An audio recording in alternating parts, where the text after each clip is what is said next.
Boa noite, terça-feira, 21 de junho. No Nesp Notícias de hoje, vamos repercutir o Plano Municipal de Direitos Humanos, entregue ao prefeito de Bauru na semana passada. Recebemos no nosso estúdio o presidente do Conselho Municipal de Direitos Humanos, o professor Clodoaldo Meneghello. Ainda nesta edição... Movimento grevista da Unesp vai à sessão da Câmara Municipal explicar os motivos da paralisação. Olímpicas em Bauru. Campeãs do basquete compartilharam com crianças a experiência de subir ao pódio mais prestigiado do esporte.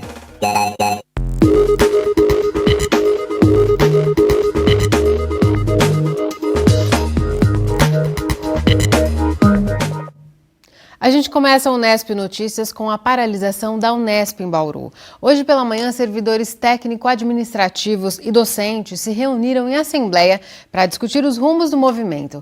Em votação, a greve foi mantida. Durante a assembleia, funcionários da Unesp avaliaram os resultados do movimento grevista e voltaram a discutir o financiamento da universidade. Docentes e servidores técnico-administrativos votaram e decidiram continuar com a greve por tempo indeterminado.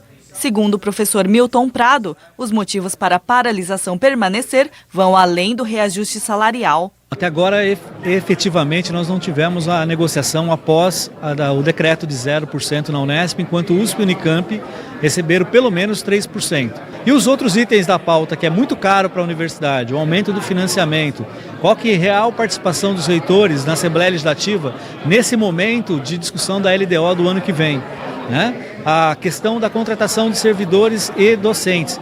Fomos surpreendidos com o corte de contratação de substitutos no segundo semestre. E no caso da permanência estudantil, se não tem verba nesses outros itens, possivelmente a questão da educação inclusiva, né, da universidade inclusiva, ela não se consolida. Ainda segundo o docente, é necessário haver uma aderência das outras unidades da Unesp. O comando de greve discutiu também a possibilidade de realizar uma assembleia em conjunto com o movimento estudantil, que reivindica melhorias na universidade. Nós temos hoje 7 campos em greve, né?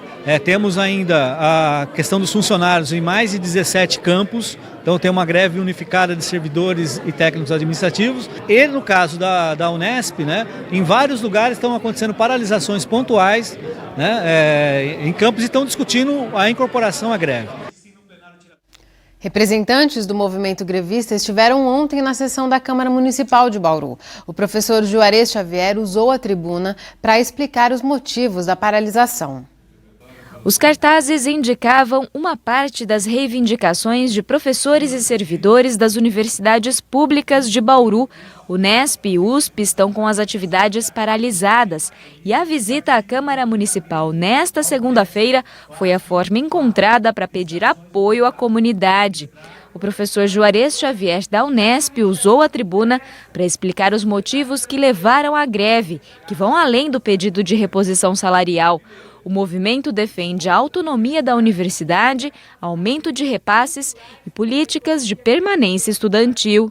O que eu acho mais importante é tornar pública a nossa ideia de que a Unesp, a defesa dela não é só uma reivindicação de professores, funcionários e estudantes, mas da sociedade.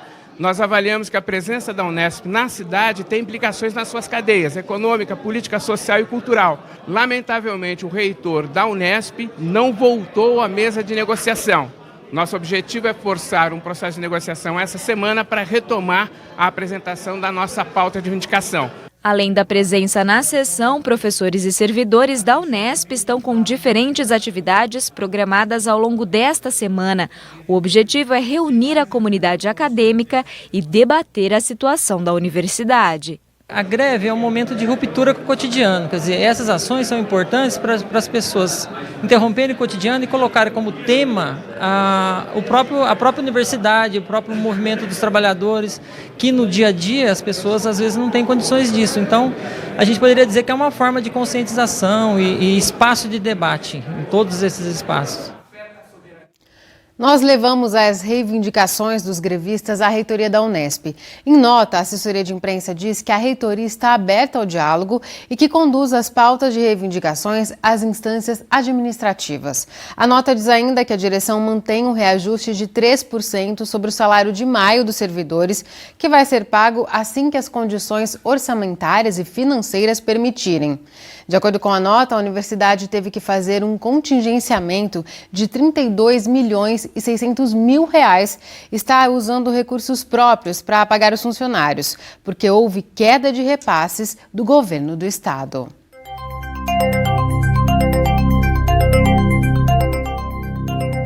O inverno chegou com um ventinho que baixou a sensação térmica hoje. Os ventos são provocados pela passagem de um sistema frontal pelo oceano que deixa o tempo instável. Amanhã podemos ter chuva em Bauru. As informações são do IPMET e do CPTEC. Nesta quarta-feira, a instabilidade aumenta em todo o estado. São esperadas pancadas de chuvas em pontos isolados em todas as regiões. Em Bauru, a alta nebulosidade pode trazer chuvas a qualquer hora do dia. Agora, a umidade do ar é de 74%. Os ventos são de brisa, a 8 km por hora. Hoje, os termômetros variaram entre 12 e 21 graus. Amanhã, a mínima prevista é de 14 e a máxima de 23 graus. Depois do intervalo, você vai ver que o clima da Olimpíada já chegou a Bauru. Campeãs pela seleção de basquete feminino contaram para crianças a experiência de participar da principal competição de esporte no mundo. E daqui a pouco voltamos já. Estão abertas as inscrições para o SESI Chef 2016. O concurso de culinária voltado para amadores incentiva a criação de pratos saudáveis e econômicos, baseados nos princípios do programa Alimente-se Bem. Além de premiação em dinheiro para os 3 primeiros colocados, as 60 melhores receitas vão ser publicadas num livro de culinária. O concurso será dividido em 5 etapas e uma delas será realizada aqui na cidade de Bauru. Vencem os chefes amadores que apresentarem as receitas mais criativas. E quem nos dá mais detalhes é a nutricionista do SESI, a Márcia Leme. Márcia, quem pode participar deste concurso? O concurso ele se destina a cozinheiros amadores, então não poderão ser formados em gastronomia nem estudantes de gastronomia. Os demais estão todos aptos a participar. E o regulamento encontra-se no site do SESI também. E quais critérios que as receitas que forem inscritas vão ter que seguir? Deverão compor essa preparação alimentos de baixo custo, o aproveitamento integral dos alimentos, a originalidade conta muito. O tempo de preparo, ele deve ficar dentro de 50 minutos, ou seja, não exceder esses 50 minutos. E como que vai funcionar a seleção dessas receitas nas 5 etapas? Até o dia 24 de junho estão abertas as inscrições, então as pessoas que desejam participar se inscrevem, colocam suas receitas e a nutricionista do SESI fará essa avaliação em cima desses critérios que nós acabamos de mencionar para a seleção de 12 receitas. Quem ficou interessado então em participar, o que deve fazer? Deve entrar no site do SESI, fazer a sua inscrição e participar, e torcer para a sua receita ser selecionada e continuar nas etapas, que afinal ela será em São José dos Campos, em outubro, e haverá uma premiação em dinheiro, R$4.000 em dinheiro. Muito obrigada, Márcia, pelas informações. Então, só lembrando, as inscrições vão até o dia 24, são gratuitas e devem ser feitas pela internet. Leire Bevilacqua para o Unesp Notícias. A gente fala agora de esporte. Estamos a 45 dias dos Jogos Olímpicos. E para trazer o clima da Olimpíada para a cidade, o SESC organiza encontros que aproximam a criançada de grandes atletas que já defenderam o Brasil. Nesse fim de semana, ex-jogadoras do basquete, algumas delas medalhistas olímpicas, contaram histórias de superação para chegarem ao topo do esporte. E deram também uma amostra de que continuam mandando muito bem nas quadras. 1 a 1, grandes nomes do basquete brasileiro feminino foram chamados e apresentados para o público. é que a maioria dessas crianças, apesar de treinarem a modalidade em escolinhas, não conheciam Janete, Alessandra, Marta e companhia. Elas não sabiam, por exemplo, que Janete foi tetracampeã da WNBA, a Liga de Basquete Norte-Americana, e que conquistou ainda 2 medalhas olímpicas com a seleção. E nem conheciam as histórias de superação por trás desses ícones do esporte, como a da ex-pivô Ruth. Eu venho de uma família humilde, eu varri rua com os meus pais na cidade que eu moro hoje, em Três Lagoas, até os 14 anos de idade, quando eu conheci o basquete. E o basquete me fez atravessar fronteiras, o basquete me fez crescer. E tudo que eu sou hoje, tudo que eu tenho hoje, eu devo ao basquete, devo a essas companheiras que me acolheram, e hoje eu tenho orgulho de dizer: eu faço parte da família basquete. O objetivo dessas clínicas, dessas atividades, dessa conversa, é mostrar que o esporte faz bem pra gente, não que a gente tem que ser um atleta de ponta. A gente quer tirar as crianças da ociosidade, crianças que possam ser um fisioterapeuta, um médico, um professor. Então, essas atividades são bacanas. A participação dos pais, gente, é fundamental. Os pais têm que vir participar e saber o que o filho está fazendo. Acreditar que aquilo que ele está fazendo é bacana não só para o filho, mas para ele também. E tinha bauruense entre as ex-atletas.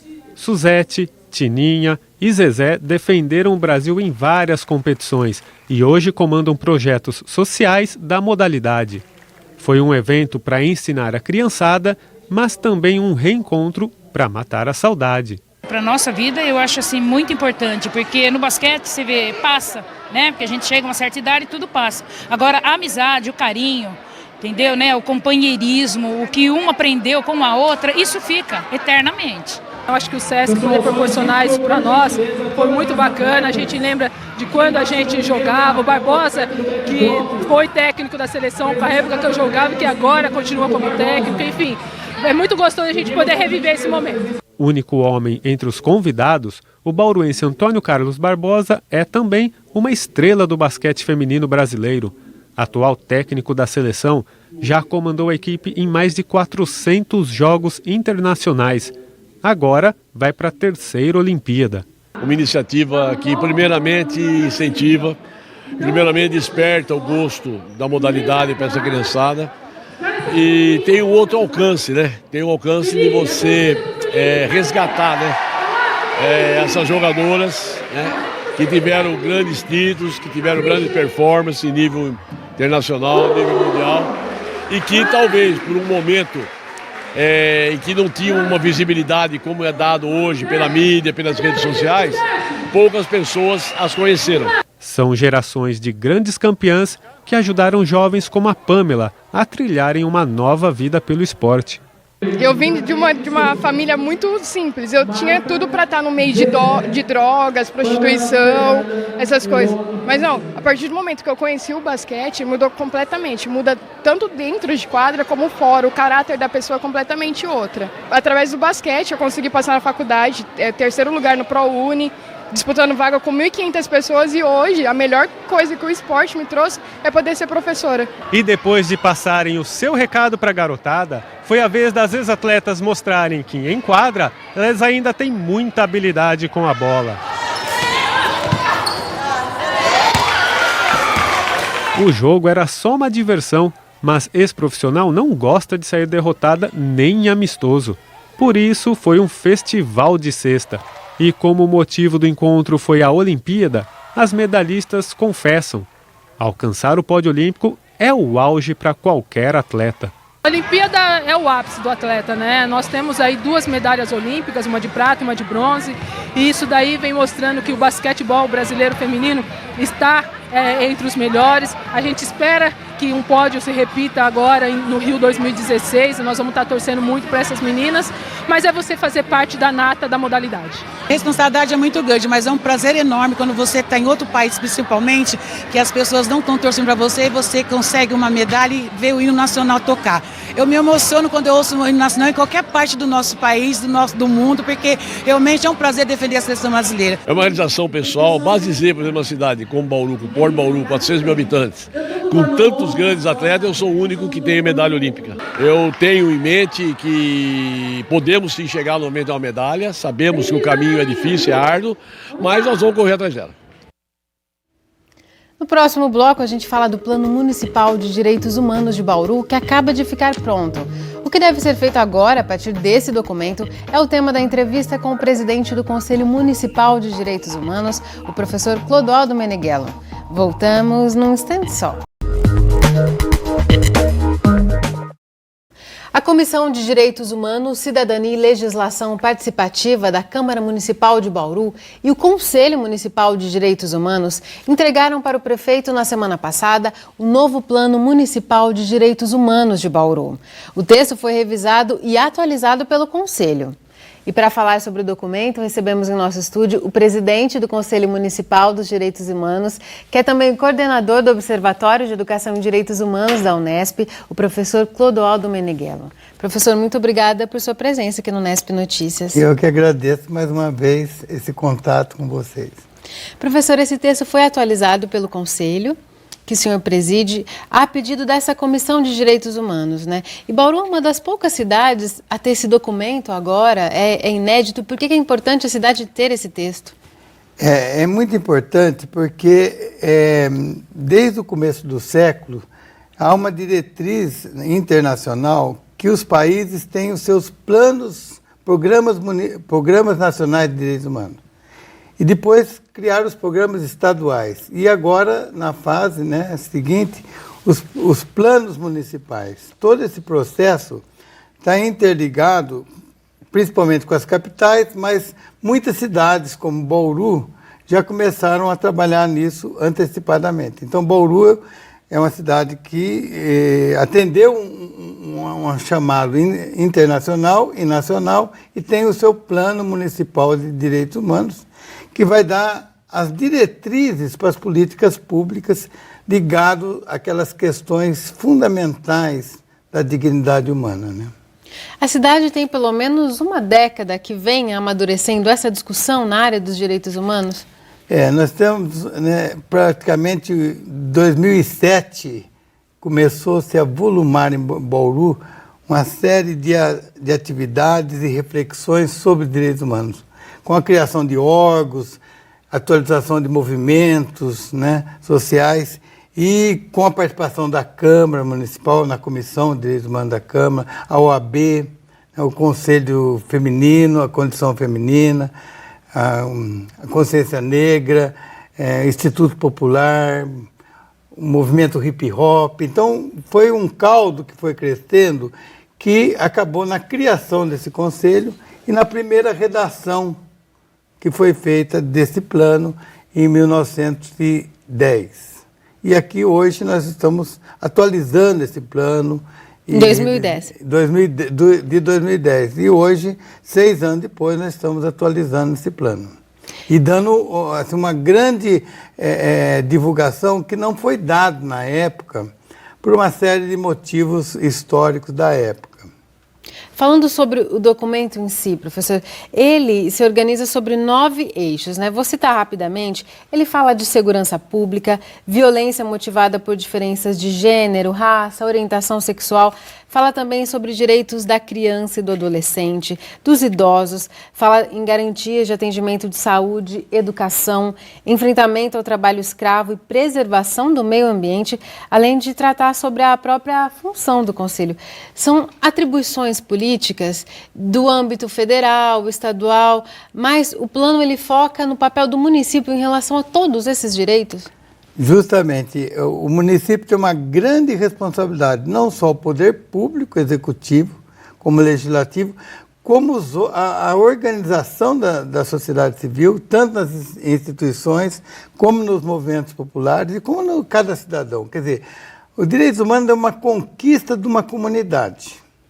Nós temos que cobrar do poder público, mas nós temos uma responsabilidade também nessa atuação como sujeito nisso. Então, essas áreas, elas oferecem aqui, o plano oferece aqui diretrizes para as políticas públicas, mas também para a atuação de organizações particulares.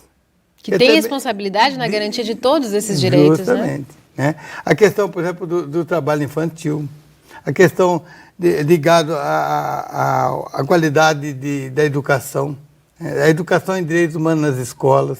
Quer dizer, é um documento abrangente que precisa ser debatido, conhecido pela sociedade, e ele não é um documento pronto, acabado, fixo, né? Ele vai se revisando à medida que a comunidade vai se envolvendo nele. Esse é o nosso plano de trabalho para os próximos anos.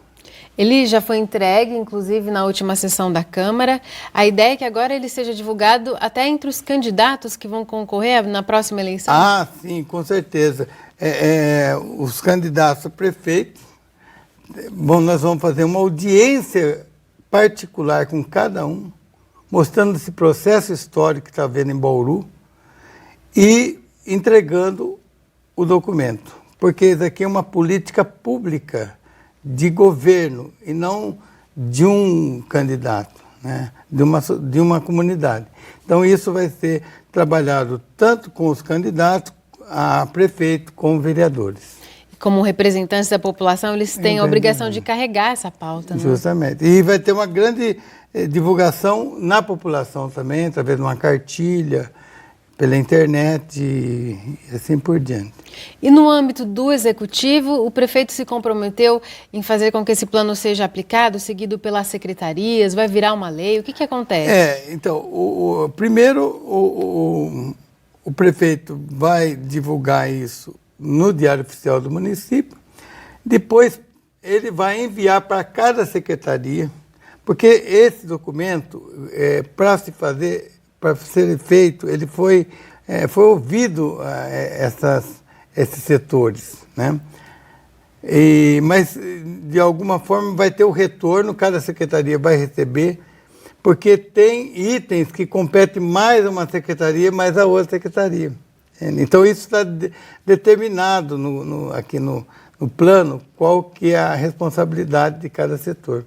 E o Conselho Municipal vai fazer esse acompanhamento com as secretarias? O Conselho Municipal vai fazer um trabalho de divulgação e de contato com as secretarias, vai ter um contato também com os outros conselhos municipais, né?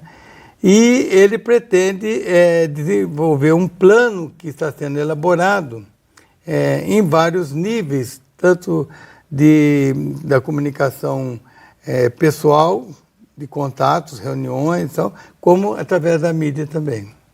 Tá certo, professor. A gente se coloca sempre à disposição para que vocês divulguem o trabalho do Conselho Municipal de Direitos Humanos, que é a nossa obrigação dar espaço para essas pautas. Muito obrigada. Eu que agradeço mais uma vez essa oportunidade e contamos com vocês, que é uma TV educativa, cultural, que nós temos em Bauru, que é um privilégio, né? Podemos fazer essa divulgação de educação e direitos humanos ampla através da mídia também. Tá certo. Muito obrigado. Obrigada. O Nesp Notícias de hoje fica por aqui. A gente volta a se encontrar amanhã, às 19h, ao vivo. Tchau.